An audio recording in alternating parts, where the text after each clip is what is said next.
কি হলো? বসে বললা কেন? মানে কি করলাম? বিয়ে করে ফেললাম। আরে এত চিন্তা করার কিছু নাই, বিয়ে যখন হয়ে গেছে আমি তোমার সব দায়িত্ব নিব, এইসব নিয়ে তুমি কোনো চিন্তা করো না। কি? তুই আমার দায়িত্ব নিবি? তুই তুই নিজের দায়িত্ব নিতে পারিস যে তুই আমার দায়িত্ব নিবি?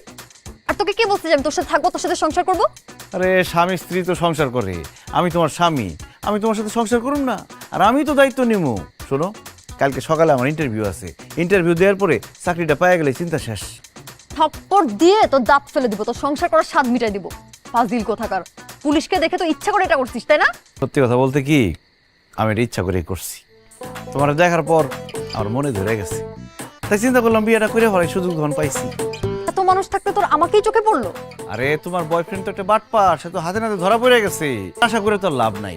এখন আমি তোমার স্বামী, আমার নিয়ে খুশি থাকো। চলো তোমাদের বাড়িতে যাই, আমার শ্বশুর শাশুড়ির সালাম করে দোয়া নিয়ে আসি। বলছি না আমি এই বিয়ে মানি না। তোকে আমি আজকেই ডিভোর্স দিব, তারপর তুই তোর রাস্তায়, আমি আমার রাস্তায়। শোনো, 3 মাসের আগে ডিভোর্স দেওয়া সম্ভব না। ঠিক আছে, আমি তোকে 3 মাস পরে ডিভোর্স দিব। প্লিজ এর আগে আমার চোখের সামনে আসিস না। এটা কি বললা তুমি? এত কষ্ট করে বিয়ে শাদী সবকিছু বৃথা?